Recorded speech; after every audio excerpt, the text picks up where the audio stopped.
হবে হবে, তোমায় কাউন্সিলর হবে। এই আসো আসো সবাই আসো।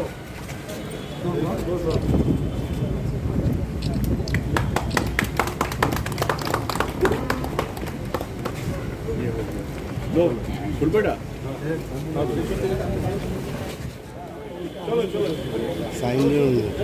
সাউন্ড নেই।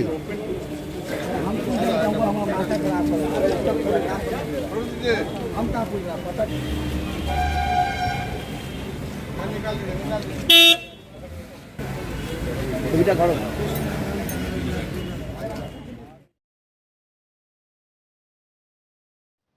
হ্যাঁ, টিটাগড় মিউনিসিপ্যালিটিতে একটা ছোট অ্যাম্বুলেন্সের খুব দরকার ছিল। একটু মানে যেহেতু এখানে রাস্তাঘাট গলি অলিগলি অনেকগুলো রয়েছে, বড় অ্যাম্বুলেন্সের সব জায়গায় ঢোকে না, তাই এটা রিকোয়ারমেন্ট ছিল। তো সেটা আমাদের এমএলএ ফান্ড থেকে আমি এটা মানে অ্যাম্বুলেন্সে দেওয়া হয়েছে, আজকে সেটা উদ্ঘাটন করা হলো। 24 ঘন্টা সার্ভিস। হ্যাঁ, 24 ঘন্টা। কত টাকা খরচা হবে? 8.5-9 লাখ টাকা খরচা হচ্ছে। সবার 24 ঘন্টা সবার জন্য। হ্যাঁ, সবার জন্য 24 ঘন্টা সার্ভিস থাকে। এবং আমাদের এখানে আরো অ্যাম্বুলেন্স রয়েছে, বড় অ্যাম্বুলেন্স, সেগুলো সব গলিতে ঢোকে না আর কি, সমস্যা হয় আর কি। তো আর একটা অ্যাম্বুলেন্স হওয়াতে এখানকার লোকাল খুবই সুবিধা হবে। হ্যাঁ, আমি অ্যাকচুয়ালি বলেইছিলাম যে পার্থভৌমিক যখন এমপি হয়ে যাবেন, আমার জন্য সুবিধা হবে যে দুজনে মিলে অনেক কাজ আমরা খুব সহজে করতে পারবো।